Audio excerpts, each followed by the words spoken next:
Testing, testing, testing. Blah, blah, blah, blah, blah. Ready, set, go. It's time for the Coach Amy and Coach Liz show. A podcast for endurance athletes by two athletes, two coaches, and a physical therapist. We are your hosts, Coach Amy And Coach Liz. coming to you from Kansas City. Good morning, everyone. Hello. What'd you do this week, Liz? What did I do? Well, it's sunny, so I tried to go outside, work on my garden. Oh, in between the storms that we had? Yes. Did you see my blown down fence over there? I did. I love thunderstorms. Okay. Our really bad tornadic weather came in at like 11:30 at night, and I was like, I'm so freaking tired. I don't care if I get hit. Just take me away. I was like, I'm not going in the basement. Did you sleep with your bike helmet on? Did I what? Did you sleep with your bike helmet on? No, but it was out. Oh my gosh. I had to dig it out because I haven't ridden outside in a long time. Gosh. Okay, well, so you had a topic you wanted to talk about today called the Red Zone. What is that? Yeah, so the Red Zone, nothing to do with the Reds triathlon team. I just needed a name for, so there's, when people, and we're gearing up, it's May, so the race season's around the corner, and so I'm having more and more athletes that are getting ready to go race, and one of the things that, like, I'll drop notes into their training plan, and then we talk through and we go through the race plan. It's a period of time during a race that's sort of like I've just noticed over many years that it tends to be a period of time during a race where people really lose focus and it causes them a lot of problems down the line. And I needed a name for what to call that, like, period of time to draw some attention to it so that people didn't lose focus. And I just came up with the Red Zone because it's kind of a period of time during a race where it's like, if you don't pay attention, it could blow up your whole day. And it's that period of time that's like the end of the bike through your second transition and then that first period onto the run. And again, I work with athletes that tend to be doing like 70.3s and Ironman distances. This would happen at any distance, but it's especially, I see it very commonly in the half and the full Ironman distance. And it's, you've got like 30 minutes left on the bike, maybe an hour, and you're starting to get tired. And a lot of, people are getting tired. The heat, the temperatures are usually up. And so they start to lose focus on their pacing. So people slow down. And if you're somebody who's competitive in that last 30 to 60 minutes, like, you need to be really dialed into your pace and not slowing down. But if you're somebody who, maybe you just want to in it to finish it, you've got time, and you don't really care about your time, you still need to stay focused because people start to get tired and they start weaving, and I see people talking to other athletes that during that time. So you need to stay focused, either if you're concerned about time or if you're just concerned about safety in that last 30 to 60 minutes of the bike.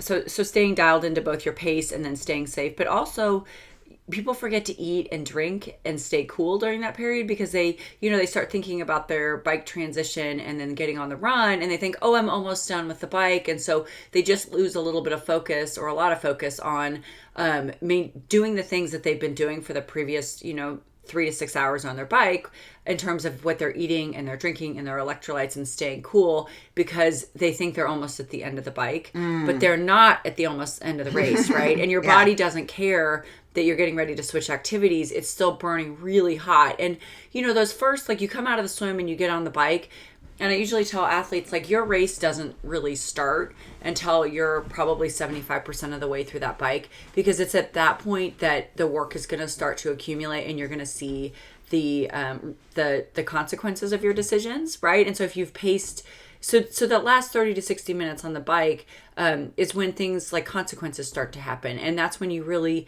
need to dial in, and that's when people really often check out because they're like, I'm almost off the bikes. But you need to stay safe and watch because other people are losing focus, and then you need to, if you are concerned about a time for any reason, you really need to dial down and not lose your focus on holding your power and staying focused even though you're tired. You need to continue to eat and drink and stay cool, and stay just as dialed in as you were previously. And so that kind of starts the Red Zone. And then what I see happen is that people get into transition and, like, they're just, you're relieved to be off the bike. You're really excited for the run. You're doing all this stuff, but you forget to continue to eat and drink and stay cool in that transition. And, you know, those transitions, depending on who you are and the race you're doing, can be anywhere from like, I mean, maybe it's just 2 minutes, but sometimes those transitions can take 15 plus minutes. And so you're in there and your body is still burning really hot. Just because you're no longer biking or running in that time doesn't mean your metabolism isn't through the charts. Your core temperature is up. And so you can easily forget to continue your nutrition and cooling plan during those 15 minutes. And then, you know, you're up and down, you may be spiking your heart rate, you're thinking about a lot of different things, but you really need to stay calm and you need to stay focused on supporting your body and what it's still trying to do for you. And so that's another 15-minute chunk of time that can get away from people. And then they get out and they start that run. And a lot of things can happen on the start of that run. It's like you very often may start out too fast because, believe it or not, you may feel great coming off of a, you know, 56 or 112 mile bike. And so you start that run and you may be ripping off miles that feel very easy, but are actually at your like 5K pace, which is not uncommon, believe it or not. And that's very bad for the end of your race. You forget, a lot of times people will come out of transition and not carry any fluids with them. They don't have the carbohydrates. They don't have anything for cooling. And so you are then waiting until that first aid station, which is mile 1, which, you know, I mean, for some people that may be 7 minutes, for some people that may be 20 minutes, but you're waiting all of that time without any support for your body in terms of its fluid needs, its electrolyte needs, and its carb needs, and also its cooling needs. So at that point, you've come off like 30 to 60 minutes on the bike where you've really lost your focus in terms of supporting your body. You've gone through this transition where you're doing all this stuff and it's still not supporting your body. So at this point, you could easily be 30 to 45 minutes into a period of time where you've totally lost focus on managing your effort and fueling your body. And then you get out and you start that run, and you're just digging that hole further without realizing it. And so all of a sudden you've got this potentially hour long in the middle of your race where you've made poor pacing decisions. You've let your core temperature get really hot because you're not managing your cooling, and you're starting to get dehydrated. Your electrolytes have started to get off.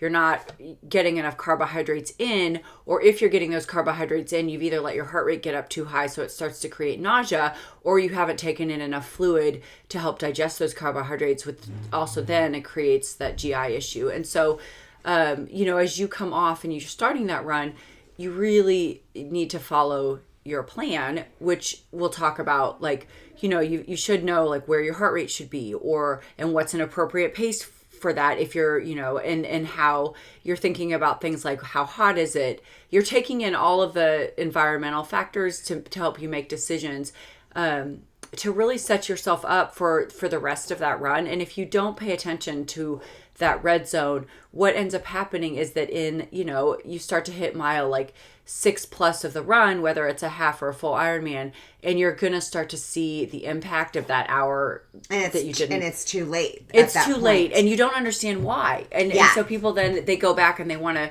make all of this really complicated, when really it's like, if you pay attention to that hour of time, it just can make a humongous difference in the end of your race. And it is not complicated. It is simple, but it is definitely not easy. And that's where I see it both, you know, with my athletes, but also as an athlete when I'm out there. And I'm just like, it's kind of appalling the things that will happen in that period of time. And, you know, people come in on the bike and they're like weaving around and they're chatting and they're not paying attention. They go through transition and then they shoot out on that run at like their 5K pace. And I'm just thinking, well, I'll see you about mile 6, you know? What do you suggest? Because even at the half Ironman, I remember those transitions very vividly, and those periods of time that you're talking about.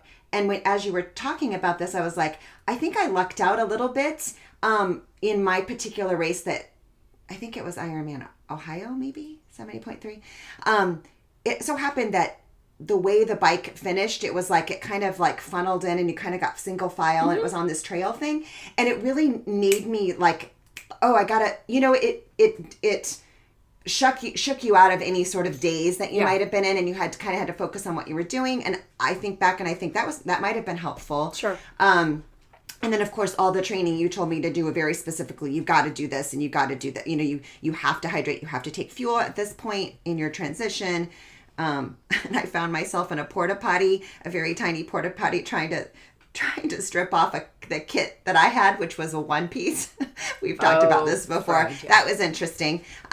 But what would you say, what in that sort of daisy phase where the red zone starts towards the end of the bike, what do you suggest people do if they're like, I might be set up for, I need to remember about this red zone, but is there something you can do to remind yourself about it? Like a little angel on your wings, Liz's voice, but what can we do? Well, I mean, first of all, this is why you practice. Like, I will put in, because the things that you practice become habitual. Yes. And so, I mean, I feel like I harp on that all the time that, you practice so much of what you're going to do on race day, starting with early in the season, because for that reason, that is why you do it, in addition to like to the GI stuff. But, some people, like they might write a note on their hands. Often, like, like we'll have something specific set up in a transition bag where it's like, they may have the stuff that they're going to need for the rest of the run, but we have a specific bottle that's like, intended for like, it's maybe water, and then you've got some salt tabs and a little bit of a snack. Like only T2. Yes. Yeah. So that you have that reminder there. But really it's the practice.